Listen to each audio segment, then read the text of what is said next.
그래서 앞에서는 우리가 배 수프라막스, 그러니까 63,000톤급 벌크 캐리어를 대개 수프라막스라고 부르는데, 그 수프라막스의 일반적인 사이즈들을 그 배 엔진 메이커가 조사해 놓은 거를 가지고 얘기를 했어요. 그 다음에 어떤 엔진이 들어가는지까지 얘기를 했고. 근데 그 엔진이 딱 걔를 들어간다고 모든 게 해결되는 게 아니에요. 그 엔진이 들어가는 게 실제 배를 조사를 해보면 그렇다고 하지만, 여러분들이 설계한 배는 뭐 배가 성능이 안 좋아서 저항이 클 수도 있고, 추진기가 안 좋을 수도 있고, 엔진 회전수가 안 맞을 수도 있고, 거기에 대해서 여러분들이 엔진을 다른 거를 넣어야 될 수도 있는데, 다만 아무것도 없이 시작하러 가면 뭐부터 해야 돼요? 라는 얘기가 나오니까 출발점으로, 설계의 출발점으로 잡으라는 얘기예요.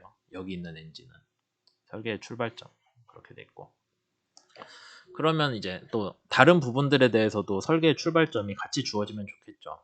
음, 그래서 거기에 대해 조금 더 준비를 했는데, 잠깐 한 몇 년 전에 우리나라에 있는 이런저런 선박 관련한 기관들에서 공동 연구를 했던 배가 있어요. 그 K 수프라막스라는 게 있거든요. 그래서 이거는 연구용 배라서 이제 연구용이긴 한데 수면 아래의 형상들만 있고, 그게 공개는 돼 있어요.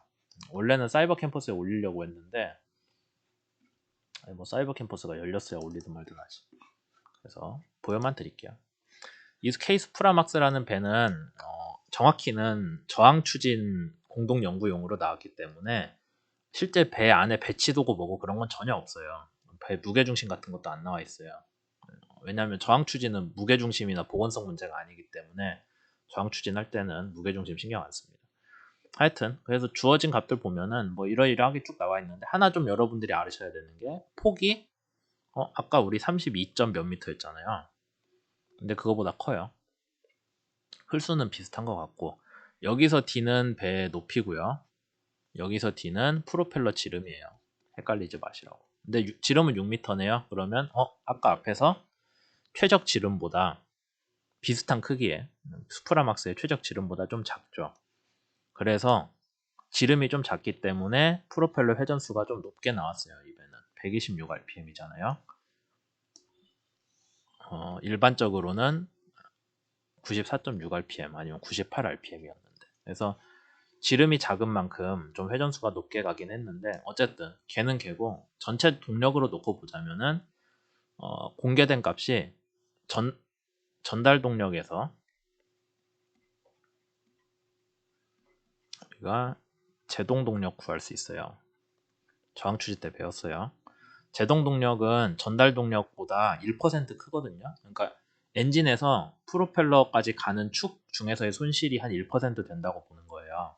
그래서 정확히 얘기하면 0.99분의 1인데, 그렇게 하나 이거나 똑같잖아요. 그래서 1.01 곱해주세요. 그게 이걸로 나왔어요. 그 다음에 우리 15% C마진 넣어줘야 되죠. 네. 그 다음에 또 10% NCR에서 MCR 가야 되니까 10%, 또 10%가 아니라 정확히 얘기하면은 얘도 0.9분의 1이죠. 0.9분의 1 곱해주면은 숫자가 나와요. 그래서 이 K 수프라막스라는 배에 대해서는 엔진이 126rpm에서 9377kW가 필요하더라라는 거죠. 9377kW인데 아까 우리 앞에서 봤던 8990kW보다 좀 크죠? 뭐 그럴 수밖에 없잖아요. 배폭이 넓으니까. 거의 뭐 배폭 넓은 만큼 커진 것 같습니다. 아무튼 그런 것들을 감안을 했을 때, 이 K 수프라막스라는 배는 이 정도 엔진이 필요하다고 공동 연구 결과로 나왔는데, 뭐 크게 보니까 앞에서 아까 얘기한 그 MAN 엔진 회사 거 값들 비교한 거랑 크게 다르지 않죠. 뭐 어느 정도 합리적으로 나왔잖아요. 프로펠러 지름이 작은 만큼 회전수 커진 거는 그렇고, 배폭이 넓어진 만큼 전달 동력 커진 것, 전체 동력 커진 것도 그렇고. 뭐 그래서 이제 여러분들이 이 정도 설계값이 맞기는 맞구나라는 거 알 수 있죠. 그래서 한 가지 좋은 점은 케이스 프라막스에 대해서는 프로펠러랑 뭐 배 형상이랑 다 공개가 되어 있기 때문에 저항 추진하는 사람들이 그거를 시작점으로 잡아도 돼요. 뭐꼭 억지로 뭐 B 시리즈 아예 없는 것부터 시작하느니 조금이라도 좋은 거 따라가는 게 좋죠. 그래서 그런 점은 좀 괜찮다고 볼 수 있고. 그 다음에 장 실험도 해서 공개가 되어 있기 때문에 여러분들 저항 추진 때는 뭐 배 12 가지고 뭐 0. 몇 곱하고 어쩌고저쩌고 해서 반류비랑 추력 감소비 구했잖아요. 근데 이미 주어져 있는데 저항 실험을 통해서 주어져는 있는데 여러분들이 설계하는 새 배가 이걸 그대로 따라갈 거라고 볼 수는 없죠. 여러분들이 거기에 대해서는 다시 추정은 또 해봐야 돼요. 근데 그게 적어도 이 배랑 크게 다르진 않을 거다라는 거, 그건 다행이고, 그 다음에 프로펠러도 이 정도 효율로 해서 돌아가더라 라는 것까지 알려져 있어요. 그러니까 여러분들이 저항 추진 관점에서 설계를 할 때는 상당히 참고할 게 많은 좋은 상황이죠. 그래서 이제 뭐를 해야 되냐면은 제가 계속 얘기를 했듯이 수업에서는 조별로 이걸 5개로 쪼개서 하려고 해요. 그래서 선형하는, 그러니까 방학 중 3월 전에 제가 혹시라도 먼저 준비할 마음이 있는 학생들이라면 이런 걸 하면 좋겠다라는 게, 우선 스프라막스 기준 선형은 제가 만들어서 배포는 해드릴 거거든요. 근데 그 케이스 프라막스 가지고 이렇게 폭만 좀 줄여가지고 낼 거예요, 여러분들한테. 이거 가지고 시작을 해보세요. 근데 이 배가 최종 배다라는 거 절대 아니에요. 그 배 그대로 내면 점수 안 줄 거예요. 그래서 케이스 프라막스 기준 선형은 제가 배포는 해드리는데, 이제 여러분들이 3월에 저기 지금 우리는 스캔틀링 흘수 기준으로 63,000톤을 맞춘 배를 제가 드릴 건데, 나중에 뭐 3월 중에 디자인 흘수 기준으로 63,000톤을 맞춰라 라고 하면 흘수가 좀 작아지는 거잖아요. 흘수가 작은데 같은 화물량을 맞추려면 배 폭도 길어지고 뭐 배 길이도 길어지고 해줘야 되겠죠. 그런 식으로 수정을 하는 거는 여러분들이 해야 돼요. 근데 뭐 그것도 하고 배 여기를 좀 날씬하게 여기를 뚱뚱하게 손대는 거, 거기에 쓰는 프로그램이 작년에도 썼는데 옵트얼이라고 있거든요. 그러니까 제가 2월 중에 옵트얼 라이선스 먼저 뚫어놓고 받아서, 옵트얼 라이선스를 받아서 그걸 여러분들한테 쓸 수 있게 뭐 매뉴얼이랑 이것저것 해서 요 기준 선형이랑 같이 배포를 할 거예요. 그럼 여러분들은 우선 옵트얼이 뭔지 좀 알아보고 거기에 대해 어떻게 쓰는구나라는 거를 좀 미리 배워두면 좋겠죠. 네, 뭐 그런 것이 있습니다. 근데 아직 옵트얼 사용 가능하지 않기 때문에 제가 학교 전산실에 깔리면 그때 다시 공지 드릴게요. 그 다음에 저항 추진하는 사람들은 지금 공개되어 있는 엔진이 있잖아요. 그 다음에 뭐 여러분들이 대충 요구 동력이랑 뭐랑 배속도랑 계산되거든요. 그러면 EEDI를 먼저 계산을 해보는 걸 추천드려요. EEDI 계산식을 다시 잘 찾아보시고, 저항 추진 때 하긴 했는데 그때 아마 학기 말이라고 급하게 아니라 제대로 이해 못한 사람들 꽤 있을 거예요. 그러니까 EEDI 계산식 잘 다시 한번 찾아보시고, 주 엔진만 하지 말고 보조 엔진까지 들어간다는 거 감안하셔가지고 한번 찾아보세요. 그 다음에 그 아까 엔진 카탈로그 있잖아요. 엔진 카탈로그 보면은 어떤 연료를 썼을 때 여기 있죠. 네. 보통 연료를 썼을 때거든요. 얘는 보통 기름을 뗐을 때 여기 SFOC가 그거예요. 1kW를 1시간 동안 내는데 연료를 몇 그램을 태우냐거든요. 그러니까 이게 그 EEDI 계산에서 제일 중요한 부분이에요. 엔진이 연료를 얼마나 태우냐, 거기에 대해서 이 값이 주어져 있습니다. 그러니까 여러분들이 그거 가지고 EEDI 계산할 수 있겠죠. 그러니까 1kW를 1시간 내는데 몇 그램이니까 거기에다가 또 뭐가 필요해요? 엔진이 몇 킬로와트를 내냐를 곱해줘야죠. 근데 아까 나왔잖아요. 8,990. 그거에 75%를 곱해주면은 EEDI 계산 기준이거든요.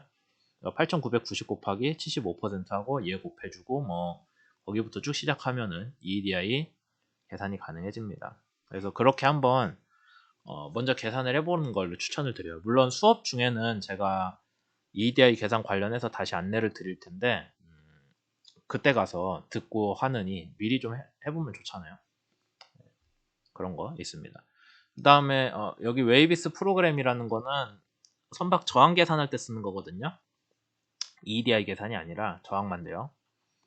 저항만 되고 우리 저항 추진 때는 그 뭐야 회기식 가지고 추세선 가지고 계산했잖아요. 근데 그렇게 하는 게 뭐 빠르긴 하지만 여러분들이 원하는 수준의 그런 훌륭한 경험은 아닌 것 같아서 프로그램으로 해서 주위에 유동장을 직접 분석하는 그런 걸 해보려고 합니다. 세팅은 제가 작년에 해놨었는데 올해 배가 바뀌는 바람에 이것도 라이센스 다시 받아서 새로 세팅해가지고 여러분들한테 뿌려야 돼요. 그래서 조금 시간은 걸릴 것 같은데 어쨌든 쓰는 게 좋을 것 같아서 합니다. 이거 두 개 프로그램은 여러분들이 이전 수업에서 배울 이유도 없었고 그 다음에 배울 일도 없었기 때문에 우리 수업에서 새로 하는 거고 그럼 제가 새로 가르쳐 드리는 게 맞죠.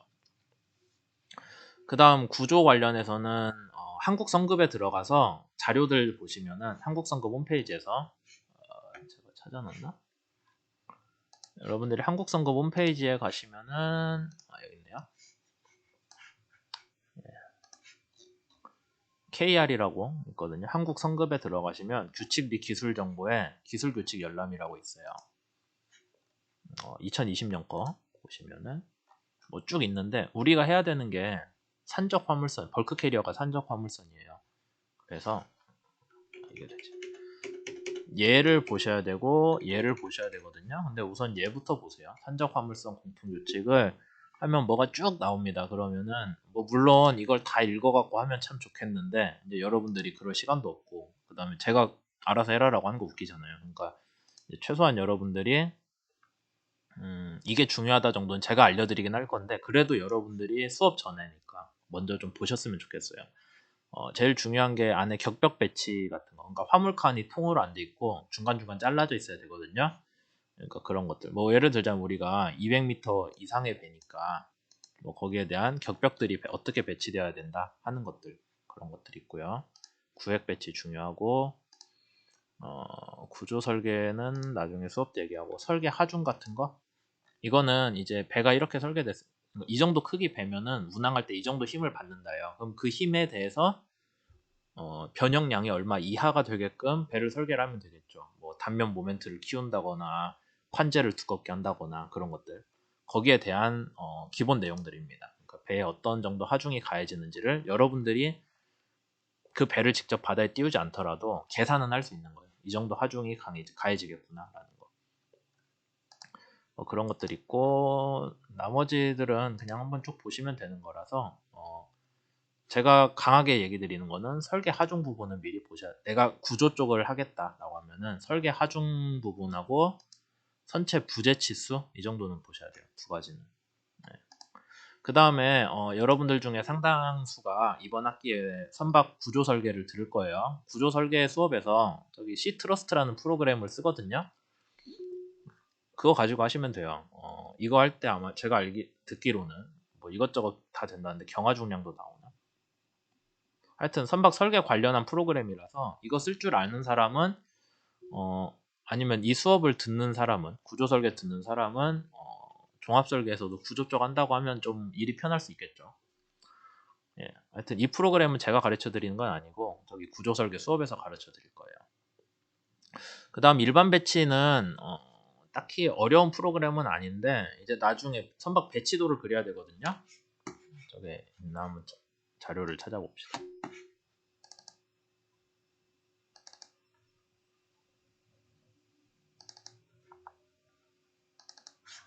예, 이런 식으로 배치도를 망했네.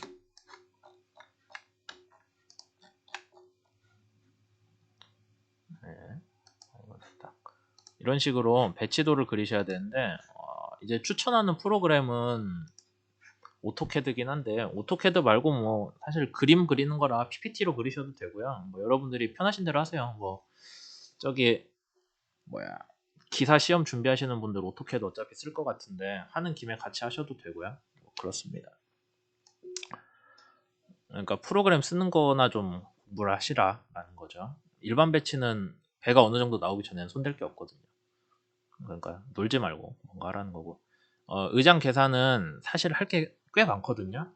뒤로 가면 보건성 계산이 좀 많이 들어가는데 그 전에 지금 현재 공개 정보라고 하면은 아까 그 배 뭐 길이, 폭 등등 있잖아요. K 스프라박스 말고 그 앞에 일반적인 그 스프라막스 사이즈 배들에 대한 조사한 값들 그걸 가지고 여러분들 교과서 저기 선박 설계라는 책 있거든요. 이렇게 생겼습니다.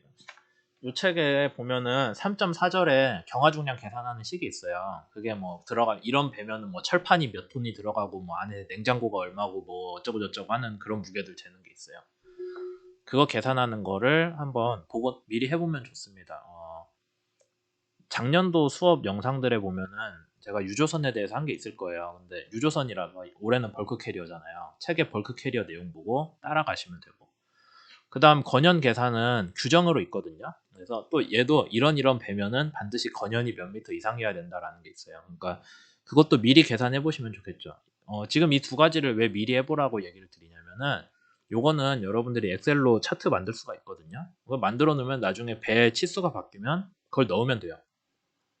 그래서 먼저 좀 해놓는 게 좋고 따라가기 어려우면은 저기 작년도 영상들 보셔도 되기도 하고 책 보면서 하셔도 되는데 수업 때 다루기는 다룰 거예요. 지금 여기 나온 모든 부분들이 제가 2월 중에 하시라고 얘기는 드렸는데 하면 좋겠다라고 얘기는 드렸는데 수업 때 다룰 거거든요. 근데 수업 때 다루더라도 저기 뒤쪽 가서 다루게 될 확률이 높아요. 작년에 그렇게 됐기 때문에 뭐 중요한 것부터 이것저것 할 거잖아요. 그러면은 필연적으로 앞에 선형이나 저항 추진은 앞에부터 할 게 많아요. 근데 요거 사람들은 할 게 없다가 뒤에 가서 수업 시작하면 그때 가서 막 뭘 하거든요. 그래서 좀 그러면 일이 비효율적이니까 먼저 여러분들이 할 수 있는 거는 미리 해놨으면 좋겠다라는 의미에서 여기 내용들을 방학 중에 준비하면 좋겠다라고 얘기를 드렸고 작년도 영상들 수업 영상 찾아보시면은 이 채널 말고 다른 채널에 있죠. 원래 저 개인 계정이었는데 하여튼 거기서 찾아보시면은 좀 어느 정도 내용이 있을 겁니다. 물론 본 수업 때 다루지만은 본 수업 때까지 기다리시면 여러분들이 늦을 것 같기 때문에 미리 얘기를 드리는 거예요. 그래서 제가 3월 전까지 여러분들한테 해줄 일은 전산실의 주요 프로그램 2개 깔아보고 그 다음에 쓰는 법 업로드 해드릴 거고요. 스프라막스 배에 대해서 주요 설계 내용들을 제가 좀 더 조사해서 나오는 게 있으면 드릴 텐데 대단한 건 없을 거예요. 왜냐하면 거의 모든 배들이 설계사에서 자료를 함부로 제공을 못할 거 아니에요. 그 배 설계는 그 회사 재산인데. 그래서 제가 여러분들한테 조사를 해서 드리더라도 그냥 뭐 대충 이 정도 값이다 정도 경화 중량이 몇 톤이다 그 정도나 나오지 그것보다 막 더 훌륭한 값들이 나올 거라고는 저도 생각은 안 해요. 그래서 오늘 여기 선박설계 컨테스트 주제가 확정은 아니지만은 안내는 받았기 때문에 그거 얘기를 하니라고 좀 이렇게 정리를 해서 영상을 찍었고요. 혹시라도 제가 방학 중에 뭐 이런 프로그램이 깔려서 사용법을 안내해 드린다거나 아니면은 원래는 본 수업 때 다룰 내용인데 뭐 진도 상황을 봐서 미리 얘기하는 게 낫겠다 싶은 거는 미리 찍어서 올릴 거예요. 뭐 꼭 그 수업에서 그 차수가 될 때까지 기다리는 것보다는 미리 하는 게 나을 것 같아서 그런 식으로 진행을 할 거고 여러분들도 이제 뭐 안내 받는 대로 자주 와서 미리 좀 준비를 하면 좋겠어요. 이 선박 설계 컨테스트 아니 종합 설계를 선박 종합 설계를 왜냐면은 예, 이게 작년에 해보니까 그 작년에는 제가 거의 주마다 숙제를 냈거든요. 주마다 뭐 구조하는 사람들은 이거를 해서 내라, 뭐 그 다음에는 이걸 해서 내라 그렇게 일정을 막 컨트롤을 해줬어요. 근데 그렇게 해놓고 보니까 그때는 조가 3개밖에 없었거든요. 그러니까 그 조를 따라오면은 일정상 맞춰서 하는데 문제가 없었는데 이번 올해는 제가 우선 조를 강제로 3개로 만들지 않을 거라고 했잖아요. 그래서 개인이 할 수도 있고 뭐 한 두세 명이 한 조를 할 수도 있고 그렇게 하면은 뭐 주마다 뭐 내라고 하면은 못 내잖아요. 그러니까 알아서들 컨트롤 하시는 거예요. 일정은 조에서 알아서 컨트롤을 하시는데 그래서 하다 보면은 당연히 밀릴 수밖에 없거든요. 뭐 제가 따로 시간 정해놓고 이때까지 이거 내라라는 거 안 할 거라서 그러니까 여러분들이 좀 미리 할 수 있는 거는 제가 미리 할 수 있게 도와드리는 게 좋겠다라고 생각을 해서 학기 시작 전이라도 영상은 아마 몇 개쯤 올라갈 거예요. 하여튼 뭐 그렇게 됐습니다. 그래서 뭔가 또 정리되면은 그때 가서 다음 영상 때 얘기를 하고요. 아마 뭘 얘기를 할까? 다음 시간에는 건현 계산 정도? 그런 거 얘기 먼저 할 것 같습니다. 건현이랑 저기 중량 계산하는 거. 근데 그거는 여러분들이 제가 영상 올리기 전에라도 책 보고 작년 영상 보고 따라갈 수 있기 때문에 미리 좀 해보세요. 미리 해놓고 제가 영상 올리면은 보고 아 이게 막히는 데가 이거였구나, 이게 해결됐구나, 그런 식으로 가는 게 더 효율적일 것 같고요. 그 다음에 K 수프라막스 선형은 지금 뭐 이런 식으로 나와 있습니다.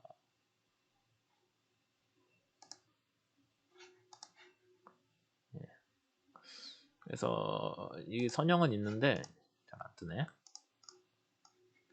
뭐 이렇게 생겼고요. 앞에는 벌브는 없어요. 다행히. 벌브 없는 선형이고, 그 다음에 꽤 뚱뚱하고, 당연히 벌크 선이니까. 그 다음에 뒤쪽 선미도 저렇게 어디냐? 네. 뭐 이런 식으로 생겼거든요. 선미가. 여기 좀 다듬어야 되는데 제가 다듬어서 올릴게요. 그래서 이 배를 가지고 여러분들이 뭐 여기는 날씬하게 저기는 뚱뚱하게 조절을 해가면서 배수량도 바꾸고 배 길이도 바꾸고 폭도 바꾸고 해가면서 설계를 하는 게 선형 파트에서 해야 될 중요한 일이 됩니다. 여기까지 할게요.